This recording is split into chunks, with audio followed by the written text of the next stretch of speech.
கர்த்தருடைய பரிசுத்தமுள்ள நாமத்திற்கு ஸ்தோத்திரம். இன்றைய நாளின் கர்த்தருடைய வார்த்தையாக மல்கியா தீர்க்க தரிசன புஸ்தகம் 1ஆம் அதிகாரம் 9ஆம் வசனத்தினுடைய முதற் பகுதி. இப்போதும் தேவனுடைய சமூகத்தை நோக்கி கெஞ்சுங்கள், அப்பொழுது நம்மேல் இறங்குவார். என கருமையான தேவ பிள்ளையே, இந்த இடத்துல வேதம் சொல்லுகிறது, தேவனுடைய சமூகத்தை நோக்கி கெஞ்சுங்கள். சில வேளைகளில் நாம் விண்ணப்பிக்கிறோம், சில வேளைகளில் போராடி ஜெபிக்கிறோம். இந்த இடத்தில் வேதம் சொல்லும் பொழுது தேவனை நோக்கி கெஞ்சி ஜெபியுங்கள். திறப்பில் நின்று ஜனங்களுக்காக, தேசத்திற்காக நாம் கெஞ்சி ஜெபிக்கும்படியாக அழைக்கப்பட்டிருக்கிறோம். வேதம் சொல்லுகிறது, நாம் கெஞ்சி ஜெபிக்கும் பொழுது அவர் நம்மேல் இறங்குகிறவராக இருக்கிறார். 2 நாளாகமும் 33ஆம் அதிகாரத்தில் மனாசே என்று சொல்லக்கூடிய ஒரு ராஜாவை குறித்து வேதம் சொல்லுகிறது. மனாசேக்கு தேவனுடைய வார்த்தை வருகிறது. ஆனால் மனாசேயும் அவனுடைய ஜனங்களும் கர்த்தருடைய வார்த்தைக்கு கீழ்ப்படியவில்லை, அசட்டை செய்கிறார்கள். ஆகவே அவர்களுடைய வாழ்வில் நெருக்கங்கள், போராட்டங்கள். வேதத்தை வாசிப்பீர்களானால் மனாசே நெருக்கப்படும் பொழுது தன் தேவனாகிய கர்த்தரை நோக்கி கெஞ்சி தன் பிதாக்களின் தேவனுக்கு முன்பதாக தன்னை மிகவும் தாழ்த்தி ஜெபித்தான் என்று சொல்லப்பட்டிருக்கு. நெருக்கங்கள் இந்த ராஜாவுக்கு வந்தவுடனாக அவன் தேவ சமூகத்தில் தன்னை தாழ்த்தி கெஞ்ச ஆரம்பிக்கிறான்.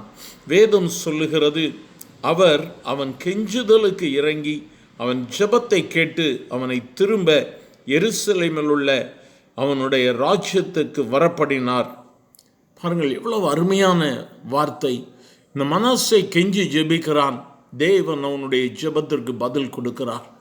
அவனுடைய ஜெபத்திற்கு பதில் கொடுத்து மீண்டுமாக மனாசே ராஜாவாக தன்னுடைய இடத்திற்கு வந்து ஆளுகை செய்கிறான். இந்த நாளிலும் இந்த வார்த்தைகளை கேட்டுக்கொண்டிருக்கிற அருமையான தேவ பிள்ளையே, உன்னுடைய வாழ்க்கையிலும் நீ சில காரியங்களை இழந்து போயிருக்கலாம், உயர்வை இழந்து போயிருக்கலாம், நன்மைகளை இழந்து போயிருக்கலாம்.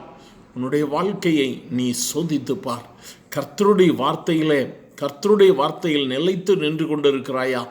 அல்லது கர்த்தருடைய வார்த்தையை ஏனோதானோ என்று விட்டுவிட்டாயோ? இந்த வேளையிலும் கூட மனாசேயை போல கெஞ்சி தேவ சமூகத்தில் அழுது ஜெபிப்பாயா?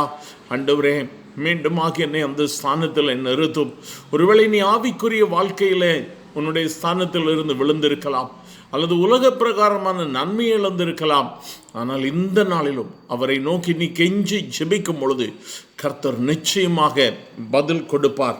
மனாசேக்கு இறங்கினவர் உனக்கு இறங்குவார். தேவனுடைய சமூகத்தை நோக்கி கெஞ்சி ஜெபியுங்கள், அப்பொழுது அவர் நம்மேல் இறங்குவார் என்று சொன்ன வார்த்தையை அவர் இந்த நாளிலே நிறைவேற்றுவார். எங்கள் அன்பின் ஆண்டவரை, ஆசீர்வதிக்கப்பட்ட இந்த நல்ல காலை வேளைக்காக நன்றி. இந்த வேளையிலும் உம்மை நோக்கி பார்த்து கெஞ்சி ஜெபிக்கிறோம் உம்முடைய பிள்ளைகள்.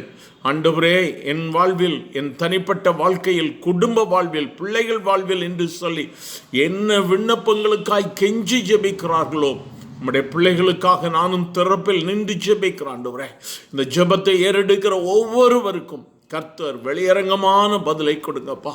கெஞ்சி ஜெபிக்கிறார்கள். மனாசேயை மீண்டுமாக ராஜாவாக்கினவர் இன்று கெஞ்சி ஜெபிக்கிறவர்களுக்கு மீண்டுமாக அனைத்து நன்மைகளை கட்டளையிடும். ஆசீர்வதியும். இயேசுவின் நாமத்தில் பிதாவே, ஆமென், ஆமென்.